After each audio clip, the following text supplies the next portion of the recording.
What's going on, everyone? Preston Stewart and Sayer Pan with War Stories, joined today by JD Huitt. JD, thanks for coming back on. Hey, no problem, man. Appreciate the invite. So Sayer was starting to get into this before we recorded, and I'm glad he didn't go too far because this is my big question that I've dreamed up. How do you introduce yourself? So you bump into somebody in the airport, and they say, "What do you do?" I typically say that I'm a history educator. Yeah, high school history teacher. Yeah. You say educator, not teacher? Teacher, educator, depends. Yeah. Educator makes me sound a lot more sophisticated and smart than what I really am. Well, educator makes me think you're trying to sneak in the YouTube stuff there unofficially. Yeah, I typically don't say much about the YouTube stuff just because I don't want to come across as, I don't know, the idea. I still can't get used to the fact that I have a YouTube channel. It's a kind of a weird thing to me. So yeah. So officially history teacher. Officially a history teacher. Yeah. Even though I probably spend more time on YouTube than I do history anymore. Well, I was talking with our friend Marcus the other day and told him you're coming on, and he follows your channel. And I was trying to explain how much you do. He was convinced that you had a full team, that the history travel, history underground was a whole crew. Yeah. I was like, no, not only is it not a whole crew, that's not even the full-time job. Yeah. I have two full-time jobs, and yeah, I'm a one-man band. Yeah. Do all of the field production, post-production, research, all of it is me. and to add to it, for anybody who's not familiar, you're not just sitting at your desk or sitting at school recording these videos. What I was hoping to talk about today was a trip you just got back from, or relatively recently. Sure. Across the Pacific. Yeah. So it's these two full-time jobs, and editing and publishing YouTube videos that takes so much time just of itself. But somehow in the middle of all that, you're traveling around the world too. So yeah. Earlier in the summer, I had a chance to go to the Pacific. On the channel, I'm constantly having people say, hey, you should go here, you should go there. And I've done quite a bit of content in Europe. Been to Normandy a few times. Have been to, Belgium and the Ardennes Forest, talking about the Battle of the Bulge there. And I was more than any other place suggested, had people asking, when are you going to get to the Pacific? You have a lot of people who, their grandpa was at Guadalcanal or Iwo Jima or Saipan or something like that, and they are wanting to see those places themselves. So yeah, I finally pulled the trigger this last summer, and went to the Northern Mariana Islands, and went to Guam, Saipan, and Tinian. Generally harder to get to than European battlefields. 100%. Okay, all right, gotcha. Yeah, Yeah. And I can't include all of the Pacific in one conversation, but even just those, which are probably, if you're talking about Guam, it's probably one of the easier ones to get to.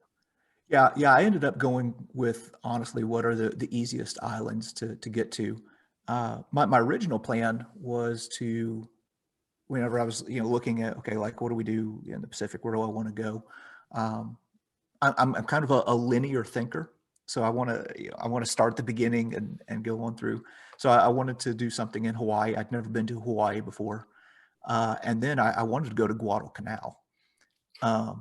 So I had talked with Dave Holland, because he's the man when it comes to Guadalcanal. And I think probably knows more than anybody else about that battle. But unfortunately, Guadalcanal was still closed to tourism at that time. This last summer still? Yeah. Oh, wow. Yeah, they were still shut down. So COVID. Yep. Still, still closed down due to COVID. So the next step, I started looking. I looked at Okinawa.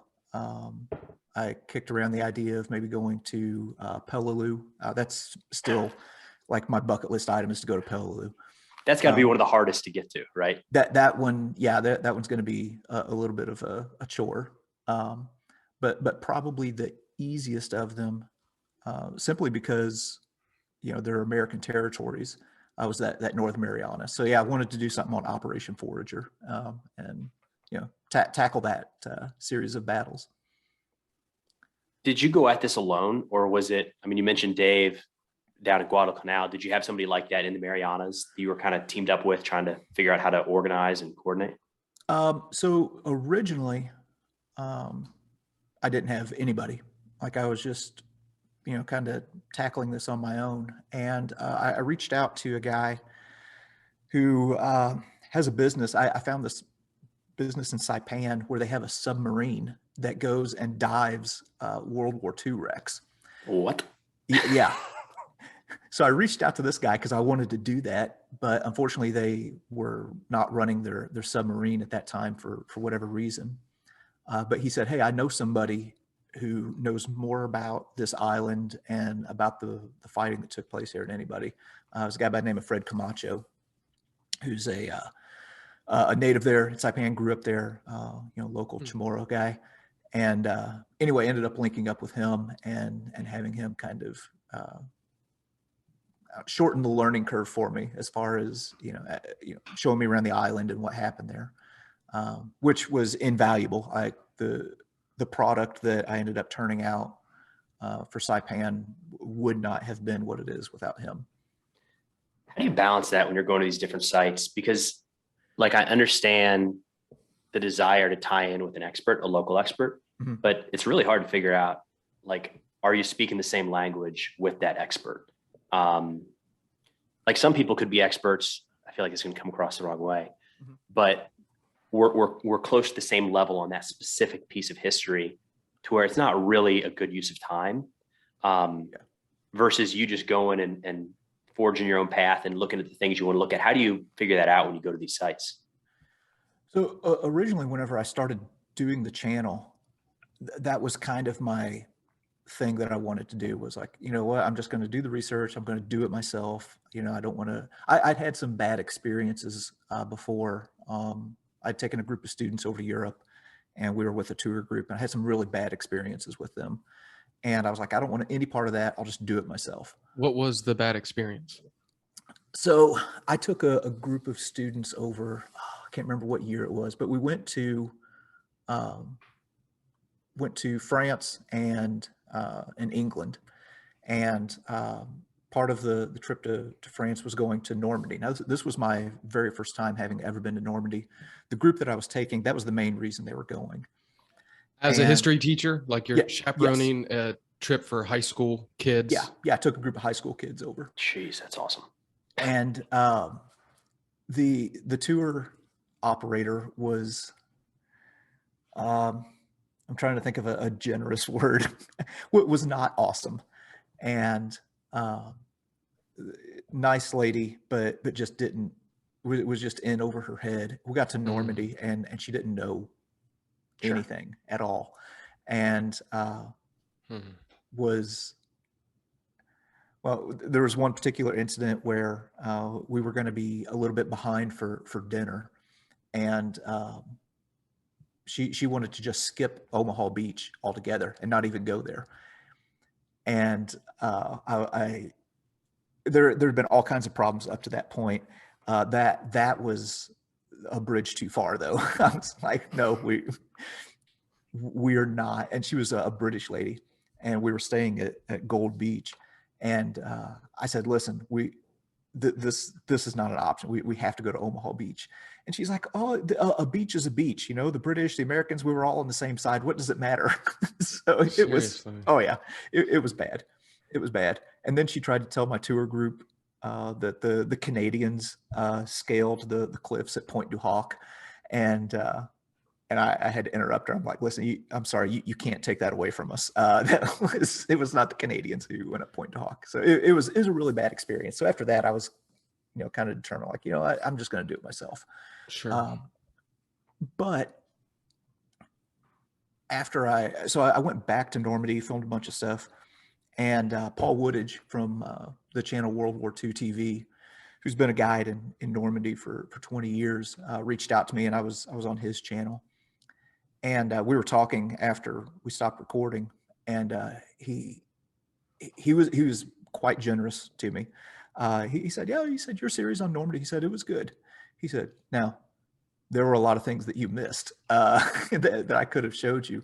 So whenever I went back, I linked up with Paul, and it's incredibly arrogant of me to think that I could go in and in, 2.5, 3 days, um, be able to get on the ground and assume that I know just as much as somebody who's been there 20 years, Sure. who's been guiding. So I learned a lot there. That, hey, if you can hook up with somebody who's local and who knows the area, you can kind of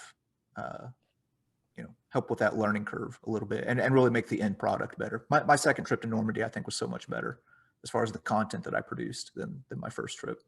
We've been twice to Normandy, and both times were embarrassed to say like a day trip to the beaches, right? So like didn't get anywhere near what we wanted to get in. But both times I've left thinking maybe someday I'll retire here. And this is what I'll do. I'll just give tours of like live there because it's beautiful. Oh yeah. It's peaceful. It's on the coast. Like it feels very not isolated. Yeah, calm, and keep using the same words here, but it's like a throwback. Like there's old farmhouses. Even when you get into some of the towns, like Bayo is where we stayed. Yeah. It's an old town, man. It would be a really cool place to just set up shop for like 6 months a year and do a tour once a week if somebody's interested. Yeah. That it would be awesome. Yeah, I love that area. But yeah, you definitely get a different perspective of, you read the stuff in history books and things like that, but whenever you actually get on the ground and kind of walk the same paths that some of these guys walked, it definitely gives you a greater appreciation and a different perspective on the battle. We're getting stuck talking about Normandy. We talked about that last time you were on because you just got back from like a 2-week trip. But to shift back over to the Pacific, how do those battlefields compare? Like, are they still, Normandy's? Yeah, how does that compare to Normandy? Are there still casemates? Are there still bunkers? Can you still see how the battle's played out? Yeah, there are a lot of similarities as far as how things look now. And of course, there's been some urban growth since 1944. So the Battle of Saipan started just a few weeks after the Battle of Normandy had started. A lot of times it's called the D-Day in the Pacific. So yeah, there's urban growth, but yeah, there's still bunkers there, like on Saipan especially. A lot of Japanese bunkers in the southern part of the island at like Aslito Airfield, and a lot of it is still pretty wild. I don't know if people realize this about Saipan or Guam for that matter. Whenever they're watching documentaries or reading about it, it is some incredibly rough country. Like you think Pacific Island, you think kind of flat or maybe rolling maybe a hills, hill like here there. Yeah. There's a feature that rises up in the center called Mount Tapachau, and all around it there's one video, I forget which one, it's maybe the one where I was talking about Purple Heart Ridge and Death Valley. I get up on Mount Tapachau and you look down and you can just see how mountainous and steep the terrain is. And then you couple that with the just oppressive heat and humidity that's there. I haven't been everywhere. I would have to say that based on the places that I have been, it's probably one of the more challenging environments that the guys in World War II fought in. Like I said, maybe like the Apennine Mountains in Italy, I think would have presented a heck of a challenge. But even there, you don't get the heat and the humidity that you do in the Northern Marianas. Plus the enemy, I think that, when you're fighting the European soldiers, you sort of, they will surrender, at a point they'll surrender, right? Versus routing out the Japanese, totally different also. Yeah, you're also fighting against an enemy that that doesn't give up. Pretty much. They're either going to kill themselves or they're going to kill you. That's why there's very, very few Japanese prisoners that are taken during these Pacific Island campaigns. And I think I saw an estimate that they think on Saipan there's still 15 to 20,000 soldiers unaccounted for that are still What? buried in the island. Yeah. Yeah. As a matter of It's fact, not a big. It's not a big island either. That's the thing. you're looking at 12 to 15 miles top to bottom. Yeah. Yeah. And narrow, probably 2 or 3 miles across, maybe. Probably 5 to 6. So a little Okay. bit wider than that. Yeah. You say 20,000 unaccounted for? Mhm. Jesus. I mean, that's a third of the entire amount we lost in Vietnam. Yeah. Yeah. It's an insane amount. So as a matter of fact, there's one place more towards the northern part of the island called the Tanapag Plain. So it's on the western side of the island. It's kind of in this flat area, and it's where the largest bonsai charge of World War II took place. The 27th Infantry Division was down there, and these guys had already been chewed up at a place called Death Valley, where they were. I showed this in another one of the episodes too. Basically, going right down this valley with high ground on either side, and just got chewed up. And then they get shifted up to the Tanapag Plain where they get hit with this bonsai charge. And there are photos out there where you can see engineers coming in after the battle, and there's a big trench that they're digging, and there's just mounds and mounds of dead Japanese soldiers that they're getting ready to push in there. So in the video, there's one spot where I'm filming here on the Tanapag Plain where this took place. About 3 weeks after I left, they went in there to the exact spot where I was standing and found a whole bunch of Japanese remains. The Japanese government, they're like Japanese bone collectors is what Fred calls them, come in and try and like repatriate these remains. But there was a whole bunch that was found right there where I was at.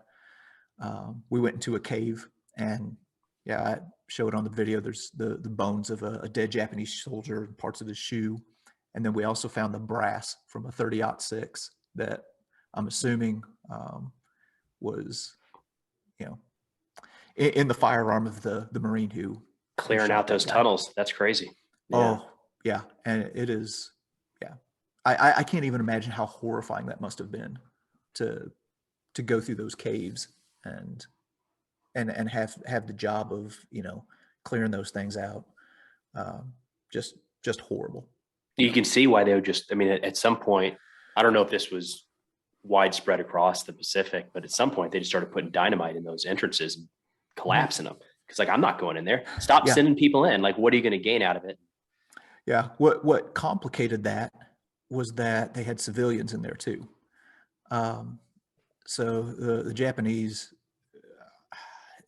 the treatment of these civilians under Japanese occupation was just unspeakably bad. And I talked to one guy who was in the 2nd Marine Division that fought there on Saipan. And he was telling me about, having to clear out the caves and how horrifying that was. And then also at the very end of the battle, one of the things that people always talk about with the Battle of Saipan is there are some cliffs there on the northern part of the island. The Japanese had told the civilians that the Americans would brutalize them, that they would enslave them, and that they would do all kinds of terrible things to the women.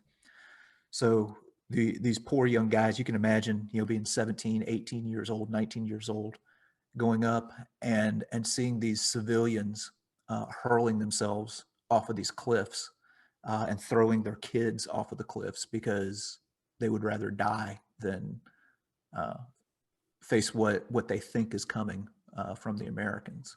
They're trying to do the right thing for their kids. Yeah. It's I think that's the awful. big difference. People complain all they want about internet and social media, but we live in a day and age where that is much, much harder to do, to convince people of that fact, to convince people that your leader, your political leader, is the like son of God, basically, or related to God, and God put that person there. That fallacy is pretty much over. And I think we sort of forget that. There's bad things that come with the internet, of course, and you could always use it to brainwash people and whatever. But I just think that attitude, I'm thankful, as for right now, it's a thing of the past for the most part. Yeah, I think on that scale, I mean, of course, you can use the internet to spread a lot of misinformation, Sure. but there's at least the opportunity to access good information Mm-hmm. at the same time. Yeah. You're stuck on an island in the Central Pacific, um, and the Japanese are telling you all these terrible things that are going to happen. You know, what else is there? Right. And um, I wish that I could recall the exact number, um, but and I don't even remember where it was. It might have been on the book on killing. Who wrote that? Dave Grossman. Grossman. Yes, it may have been in that book, but I'm not sure.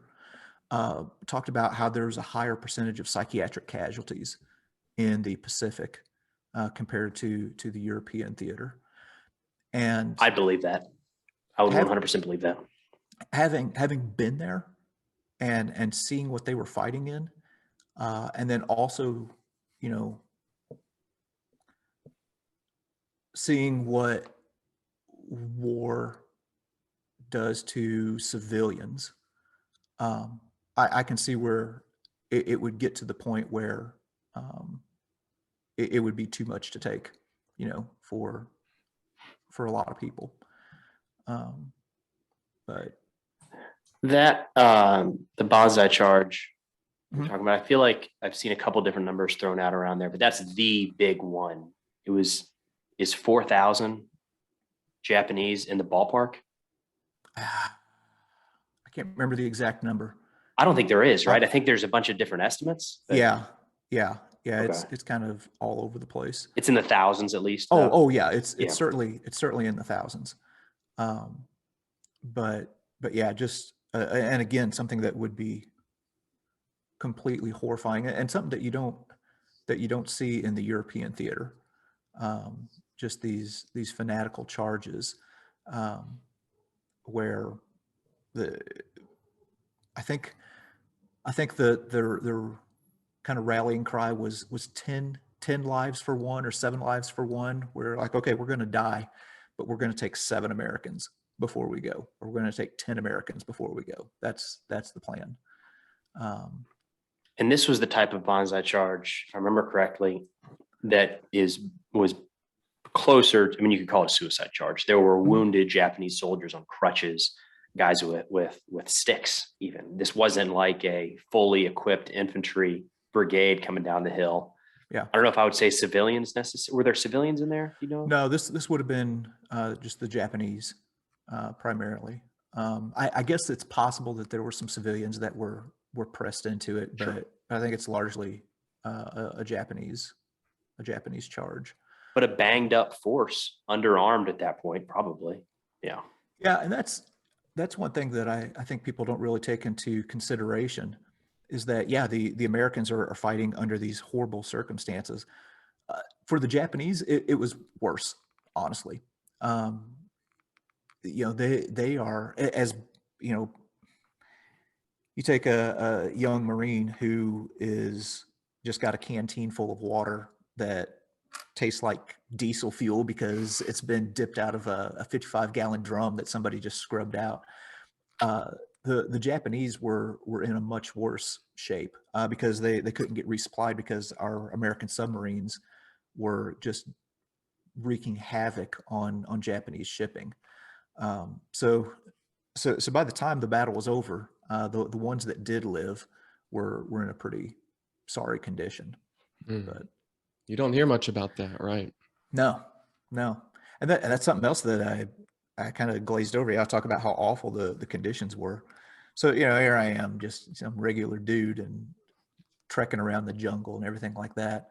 I could not get enough to drink while I was there. I was putting down probably 5 or 6 32-ounce Gatorades a day, plus whatever water I could get, and still was not getting enough. And there was one day that Fred and I went back in the jungle, and we were looking for the cave where the lieutenant general who was in command of all the forces there in Saipan, his name was Saito, looking for the cave where he committed suicide. And it was supposed to be kind of an in and out trek, like a mile in and then a mile out. We're very, again, rough country. Well, there had been a monsoon that had blown over a bunch of trees, and there's a poisonous plant there called velvet bean that, like, Fred was fearless about everything except for the velvet bean. Like he almost called off the entire thing, saying, he said, if there's too much of this stuff, we're not going in because we don't want this touching you. Hmm. So anyway, we were dealing with all of this stuff, trying to get in. Actually, we found a grenade while I was out there. But long American or story short, Japanese though? I gotta know. it was American. Yeah, American. Oh, grenade. big boom. Okay. Yeah. Yeah, I left it. I would like to have taken it home, but PSA these days, well, yes. Yeah, they might have had something to say about that. But anyway, what was supposed to be kind of a shorter trip in and out, we just took a bottle of water each, ended up being like over half a day. And by the time we got back, we were both spent and we're about dehydrated. And it made me think, okay, these guys are going in and they've got a canteen full of nasty water. I'm just going in and I'm just carrying a camera, pointing it at myself like a goofball. I don't have anybody shooting at me. I'm not carrying a heavy load. It gave me just a small glimpse as to what it would have been like fighting on Saipan. I mean, I'm sure at some point, I'm sure there's some level of acclimation, right? Yeah. Like these guys didn't go from New York in the winter to Saipan in the middle of the summer. So there was some acclimation, but like that doesn't do away with that issue. I mean, No. maybe it makes it a little bit better, but oh geez. No. Yeah. It's not anything that I would have wanted to have any part of. Tinian. Mhm. Tinian, I feel like when you step back and look at World War II, there's one thing that comes to mind for me, how Tinian was used towards the end of the war. Was that your primary goal of going there? Were there other parts of the island you wanted to see? So whenever you're talking about Tinian, here's one thing that really surprised me is how close it is to Saipan. It's like you can stand on the southern end of Saipan and look over and see Tinian. It's just 2 or 3 miles away. So while this battle is raging on Saipan, there are Japanese over on Tinian just kind of waiting to basically waiting for their turn. And I got a map up here. So Yeah, for comparison, like Guam is grouped in this category of the same operation. It's the Marianas. It's 115 miles away. yeah, it's all part And of that's- Operation Forager. But that's very close. Like there's some other ones where you're talking hundreds of miles. So 2 to 3 miles is like on top of each other. It's nothing. Yeah, once the 27th Infantry and the 4th Marine Division secured the southern part of the island, they set up artillery and were firing over on Tinian, kind of softening it up. But so whenever you think of Tinian, the thing that people commonly think of is the air base that was set up there. This is where the U.S. was running bombing operations into Japan, which was the whole purpose of taking the Northern Marianas, was to get an air base that was within striking distance of the Japanese home islands. This is also where the B-29s that dropped the atomic bombs took off from. So the Enola Gay and Boxcar dropped on Hiroshima and Nagasaki. What people don't think about is the fact that that was a Japanese occupied island and somebody had to take that island and clear it before the Seabees could come in and start setting up operations. We kind of skip forward to the And nobody ever talks about it. Nobody ever, addresses it. So that's one that I wanted to tackle. Be like, okay, yeah, I want to show the air base, but I also want to talk about the guys who cleared this out. So in order of operations, you had Saipan first, and it was getting bogged down. They were expecting 15,000 defenders. There ended up being 30,000. So it was more of a slog getting through Saipan. The action in Guam was delayed because of that. So then they go and they attack Guam. Well, after Saipan was secured, those same guys who fought in Saipan had to basically they get a few days rest and then another Look, it makes amphibious sense. They're invasion. right there. Yeah. They're I they're got it. right I'm there. not- Yeah. So then another amphibious invasion into Tinian. Tinian doesn't have the steep terrain features like what Saipan does. It's more flat, and during the time of the battle would have been like a giant sugarcane plantation. But yeah, it's definitely interesting to go there. And one of the things that I show in the video is um, there were like 3 main spots around the island where they possibly could have landed. One is in the southern part of the island, next to the largest city there. Which I say largest city, it's a large town. Mhm.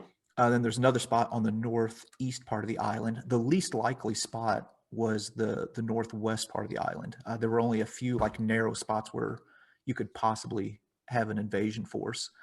And that's the one that the Marines chose because it was the least likely, and they figured it was going to be the least defended. And whenever I show these landing beaches, it's pretty impressive what they did. One of the landing beaches is literally about 60 yards wide. Yeah, it's not Normandy. It's not what you think of when you think of No. Normandy. Yeah, big No. open sand beach. No, not at all. Yeah, and the beaches aren't deep like Normandy either. At low tide at Normandy, you're looking at, oh my gosh, 400 or 500 yards. The landing beaches at Saipan and Tinian, and Guam as well. Very, very narrow landing beach that they had to get on. And then straight jungle, wood line. Yes, at that time. Yeah, at that time they would have been right. Well, I say that on Tinian, you're right into sugarcane fields. Now Tinian today, and Saipan both, there are no sugarcane fields there anymore. It's all been reclaimed by the jungle. Tinian, here you're looking at a place on the northern part of the island that during World War II was like the busiest airport on planet Earth. And today it's completely abandoned. I felt like I was on the set of The Walking Dead whenever I was there. It felt like I was the last man on Earth. Interesting. Yeah. And I just see nature take back over, right? Yeah. Because it will. Yeah. And I was the only one there. Like that whole part of the island was basically just mine to explore. I actually got my rental car out on the runway where the B-29s took off and just like floored it and sped down as fast as I could. I mean, you could do anything there. It was wild. That's interesting. I'm always kind of torn with that. Like we used to go to Mexico a lot when I was younger, and we go to the ruin in Tulum. You can just walk up. You just like, you want to go to the top, walk to the top. There are no ropes, nothing. And like, I don't know, people probably died trying to do that because there's big falls and the rock. But we went back a few years ago, there's ropes everywhere. Like you got to stay on this narrow path. You can't touch it. I'm kind of torn because I do like what you just described. Like you want to go on the runway, head out on the runway. But I don't know. Yeah. I like both sides. Yeah, I can see there's a balance. Personally, I like things to be as close to what they were, in 1944, 1945 as possible. If I were to go to Tinian and, there would have been like a big visitor center and everything like that, there's value in that. But I also like the idea of things just kind of being preserved, the way that it was. I'm looking at these bomb loading pits. Those are preserved. I'm using that term loosely, right? Yeah. They have a covering over them. Okay. Yeah, with some pictures of what it would have looked like. But that it does it. Everything around it looks completely abandoned. Oh, man. It looks like you could stumble into that and be like, what is happening here? I'm telling you, whenever I say it's the set of The Walking Dead, like they could have filmed it there and it would have fit in with everything on the TV show. It was, pretty crazy. Well, I mean, the islands are pretty arbitrary from a land perspective, right? I mean, they had a very specific purpose, but from a use and even the locals there, I don't think it wasn't very necessary for all the other countries running their normal day-to-day operations. You know what I mean? Besides, if you throw the war part out of it. Yeah. And, I have to think, at the time, the war ends and they're just like, okay, war's over. We don't need this anymore. I don't know if there was a whole lot of consideration for like, the historic perspective, and things like that. And I've often wondered that about, some of the more recent conflicts, you know, 75, 80 years from now, uh, is there going to be somebody looking at a common piece of gear that you guys may have had in Afghanistan and be completely geeking out over it, that, oh man, this is the stuff that they wore, when they were in Afghanistan, or, this is, stuff that we don't really give any thought to. I think Vietnam's an interesting look at that, because my understanding in talking with, I've not been, but talking with a couple of buddies who have been, is that places like Hamburger Hill, which is this, not glorified, but revered piece of American military history. Mhm. When you go there, it's just like a random hill. And there's like a little tiny plaque on the side that you would walk past and not even know that it was there. Wow. Yeah. Um, well, we were talking about some of the other islands earlier.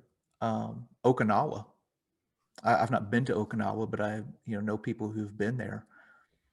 Here we have one of the largest battles of the Pacific Theater. Most of that battlefield has been lost to urbanization and urban sprawl.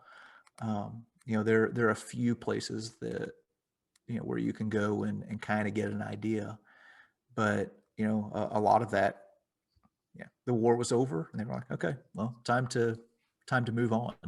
Of course, now in retrospect, we look at it and we're like, oh man, it would be nice to kind of see that how it was. Yeah, I want both sides all the time. Yeah. Was that more the case at Guam? Because Guam is much more built up, much more populated than either of the other two islands. Was there more urban sprawl you were competing with? Yeah, Guam was a different experience. For one, it was more difficult to prepare for. Um, Go to Amazon and try and find a book on the Battle of Guam. There's very little out there. Or go try and find a documentary about the Battle of Guam. There's just not a whole lot to draw from. So preparation for that part was a little bit more difficult for me. And then whenever I got there, of course, there's a big, U.S. military base that's there. It's a lot more built up. Guam just has a little bit different vibe than Saipan does. Saipan, I really, aside from the suffocating heat, I felt at home there because it felt like a small town to me. And Guam, I didn't get that same vibe. There's still a lot of parts of Guam, like in the southern part especially, that's pretty wild and mountainous. But yeah, it's definitely a lot more built up than Saipan. Is the connection between those three islands arbitrary, like from our viewpoint of history, or pre-World War II, would the people on Guam have, is the history interconnected there between those three islands? So prior to World War II, Guam was a territory of the U.S.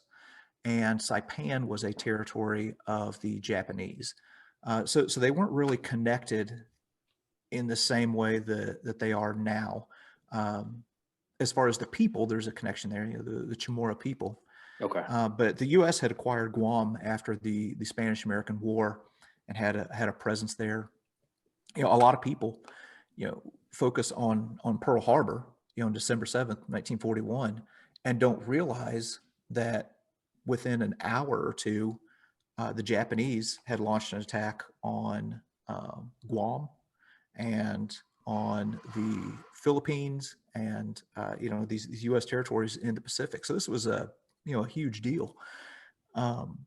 So as a matter of fact, the attack on Guam, the air raids from the Japanese were from Saipan. So anyway, so yeah, there's a connection there, and I've kind of gotten I went off on a rabbit trail and I forgot your original question now. Oh, I don't know. As we're starting to talk about Guam being built up, more urbanized, Yeah. just a lot different than the other two. Yeah, and Guam's also a much larger island than Saipan and Tinian. So the U.S. had already had a presence there pre-war, which is why it's kind of weird to me that there's so little focus on it in the grand scheme of things in World War II, because this is an American territory that was reclaimed. I think that maybe the reason we don't focus on Guam as much is that this is going to sound morbid. It doesn't have the body count that, I was going to say, okay, yeah. that Saipan does. On either side, when the U.S. lost it or retook it, neither one of those Correct. were, yeah. Yeah, because even before Pearl Harbor, the U.S. had withdrawn a lot of like all of the families of the servicemen there were evacuated because they were afraid of Japanese aggression, and we only had like a small skeleton force that was there. So yeah, like I said, it's a morbid way to think about it, but there's not the body count that there was like on Saipan, and the reason for that is, in large part, the Japanese force that's defending Guam is half the size of what was defending Saipan, and they're also having to cover a larger area. And the U.S. had learned quite a bit, on the ground in Saipan, and it just bombed the heck out of Guam prior to the landings. So there was a lot more to kind of soften them up before that happened. Well, the whole body count, I mean, that's the reality of things. The reason we just talked about Hamburger Hill is because of body count. Yeah. Mostly US, right? It's an insignificant hill. There's no value to the territory. Yeah. It was just a bad loss. And it's just like, that's what attracts people. Yeah. Yeah. And so, yeah, there's the shock value of it. But, and I kind of struggle with that too. Because I find myself more attracted to the stories of like Saipan, where there are these crazy things that happened, or Normandy or whatever. But for a family who had a son or a brother that was killed on Guam, that battle was a big deal. Also, so on Guam, I should have maybe prefaced this whenever I was talking about Saipan. Saipan, you have the 2nd and 4th Marine Division landing there, followed by the 27th Infantry Division. On Guam, it's the 3rd Marine Division and the 77th Infantry Division. And, the 77th Infantry Division, that's the Statue of Liberty Division. And people may not be familiar with that division, but you're probably familiar with somebody who served with the 77th, Desmond Doss, who was depicted in the movie Hacksaw Ridge, Medal of Honor recipient at the Battle of Okinawa. The movie Hacksaw Ridge, they kind of depict Desmond Doss as being this, young, fresh-faced guy, and he's having to, prove himself, in combat, at the Battle of Okinawa. In reality, I say this in the video, by the time Okinawa rolls around, Desmond Doss was already Desmond Doss. And in the videos, I go to the beach where he would have come ashore for the very first time.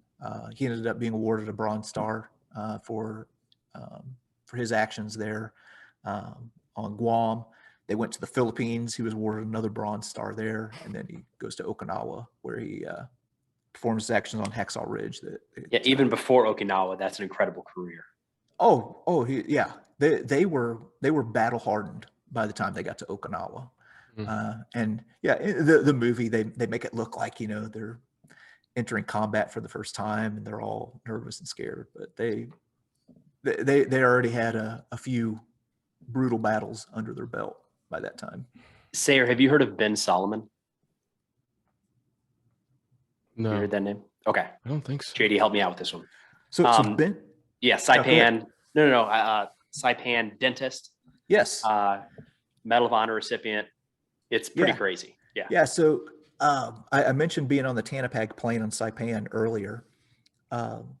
So at this site where the largest bonsai charge of World War II took place, there's a young Jewish dentist by the name of Ben Solomon. And like I said, he was the dentist for the regiment. Well, on Saipan, in the middle of a battle, there's not a whole lot of need for somebody to get a root canal, right in the middle of this. So Solomon volunteered to serve as a medic was it a medic or battalion surgeon? Anyway, somewhere Medical to help role, out with yeah. in medical. So he's right in the thick of this bonsai charge that's taking place. Japanese start overrunning the aid station. He's trying to help people get out, and ends up picking up a weapon and defending these guys, defending the wounded against this Japanese onslaught. He ends up manning a machine gun, and I can't remember the exact numbers, but they found him the next morning. He had multiple gunshot and bayonet wounds, had been killed in the attack. And in front of him are just piles of Japanese soldiers that he had killed. He was, go ahead. I'll read it right here because when you said Sure. Ben Solomon, I'm looking it up. Sure. He's found slumped. This is Wikipedia. Slumped over the machine gun with the bodies of 98 enemy troops piled up in front of his position. His body had 76 bullet wounds and many bayonet wounds, up to 28, which was received while he was alive. Yeah. Dentist. Yeah, a dentist. Now here's, and I don't think I talked about this in the video. The process of him being awarded the Medal of Honor wouldn't come until many years later. One of the main reasons was because being in the medical department, he wasn't supposed to be picking up a weapon. Sure. So there were some complications there. And then there was something else with the machine gun being a crew service weapon. So anyway, it was quite a process for him to get the Medal of Honor. But yeah, Eagle Scout, one of 8 Eagle Scouts, one of 9 I think he's the awarded only the Medal of Honor. I think he's the only dentist to receive the Medal of Honor, which would make sense, right? There probably aren't going to be a lot of those, but Nope. Yeah. Alexander Gordon Lyle and Whedon Osborne. really? where were they at? Let's see. I'm putting my World money War on I, Alexander Gordon Lyle, World War One. Okay. Whedon Osborne, World War One.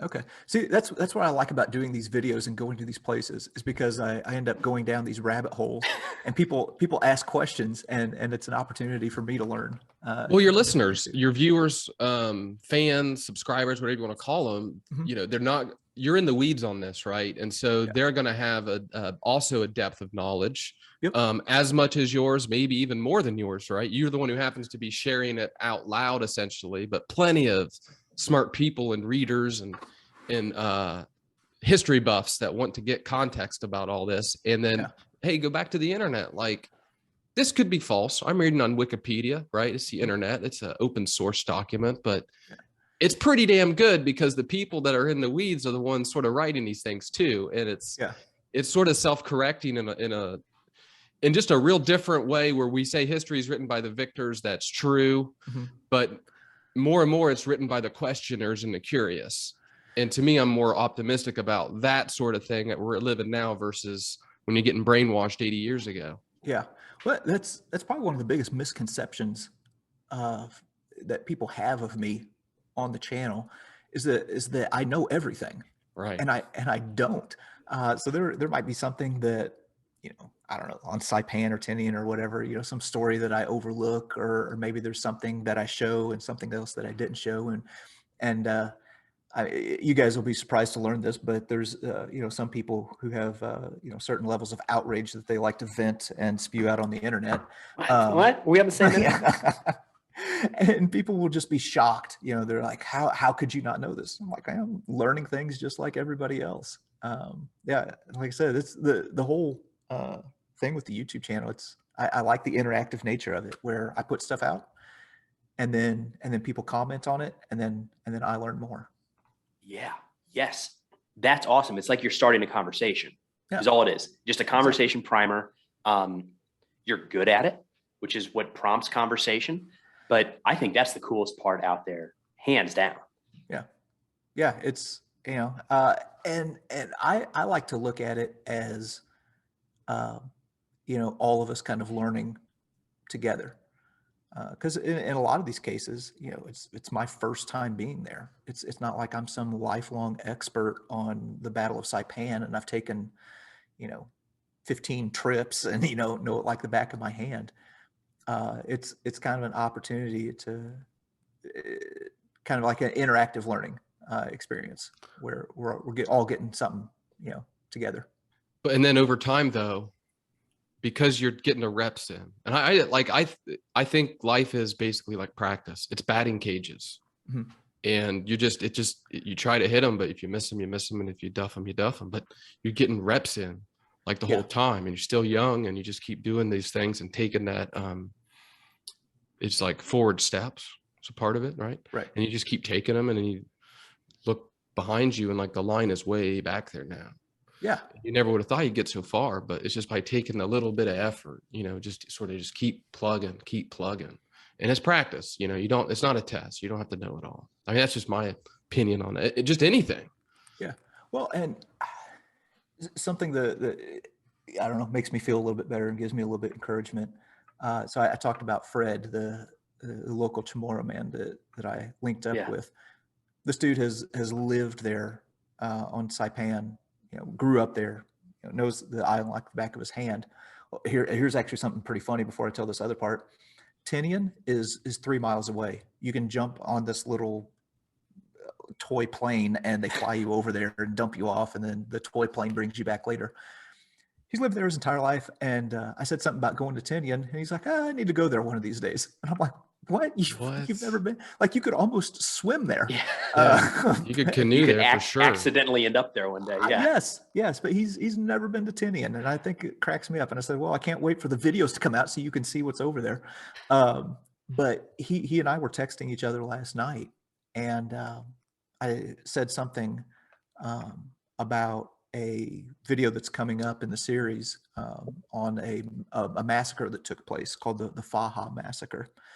And it's where 30 big, strong local Chamorro men were rounded up and killed by the Japanese as the Americans were coming in, because they were basically eliminating a threat. They didn't want an insurgency with the local population.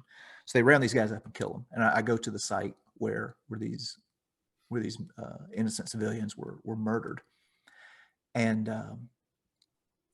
he said, you might want to fact check that. And so I'm getting all worried, because he's like, are you sure it's not this place, the Finna Cave? And I'm like, I'm pretty sure. So anyway, I did some looking up, and long story short, he was like, oh, he said, this is a new one for me. And he's probably in his mid 50s, I would guess. He said, he said that just goes to show you're always learning. You're never too old to learn. And he's grew up there in the Northern Marianas. Talk about a good dude who is awesome. Essentially an expert on the thing. He just took not a correction, but was open enough to hear, maybe I'm not right on that. Let me double check it. Yeah. Love that. Super humble guy. And even while we were there, I was getting into the weeds about, what regiment was here, what regiment was there, and, stuff like that. And he said, it sounds like you probably know more than me about, like the regiments involved and who was where. He said, I can take you to the places and I can tell you the stories. He said, but on an operational level, he said, it sounds like you probably know a little bit more than I do. Super humble guy. He was great. Sounds like a good team. Yeah. I'm hoping to go back. He told me, he said, I have a lot more places that I could take you. He said, we can go deeper in the jungle. He said, and in the text, he said, lots more caves, lots of bones.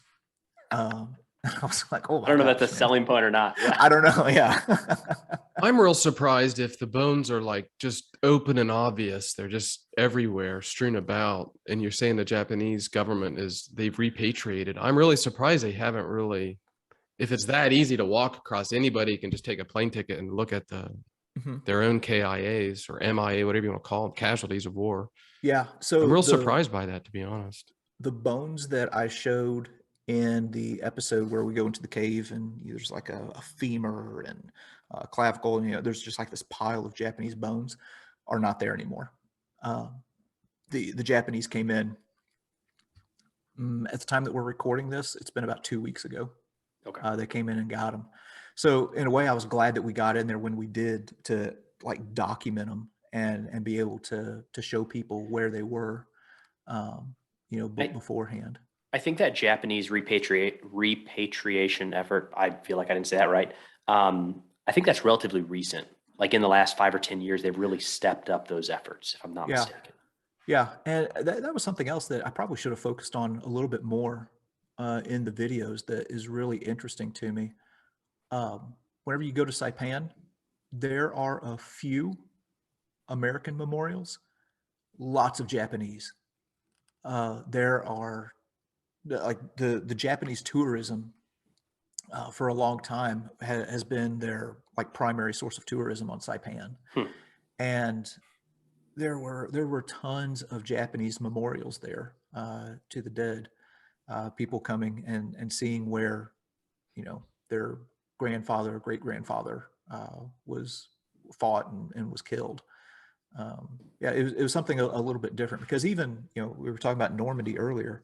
You go to Normandy, you don't see German monuments. Are there any? There's got to be a couple, right? Like a graveyard or something. I think. Oh yeah, they have. Graveyards. They have the cemeteries. Okay. But as far as like a memorial on the beach saying, "Hey, here's where the 12th SS fought," or something like that. They don't have that. All over the place. Treated differently, for sure. Yeah. Yeah.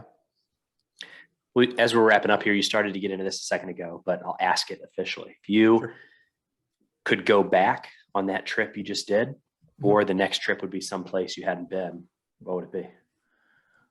If I could go back, I would spend more time on Saipan. So you would go back, do those 3 rather than somewhere new next. Oh no, that was sorry. Yeah, phrasing weird. So I do want to go back to the Marianas at some point and pick up some of the stuff that I missed. Man, I mentioned earlier, Peleliu, gosh, I really, really want to go to Peleliu. That wasn't a fair question, because you already said you wanted to go back. It would be a lot of fun to go back. I guess more is like, there's still things there you want to uncover. Yeah. But okay. But my question though, if you've been to Normandy, you've been to Pacific, what about Italy, North Africa? Yeah. So that's another one. It's funny you mentioned that, because just the past few evenings I've been researching both of those places, especially North Africa, because again, it's kind of like Guam. Go find some videos about North Africa of people who are going there today and showing. There's some, but not a lot. The thing with North Africa is, if I go there, I definitely want to go with somebody who knows their stuff and knows their way around. Because I mean, that's like Morocco, Libya, Tunisia.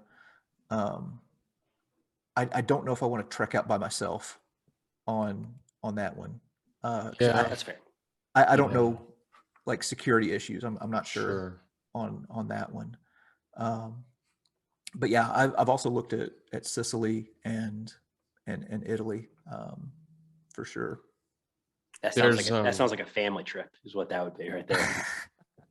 The book, I will say, I don't know if you've read this one, but I read this book, An Army at Dawn, Rick Atkinson. Yes.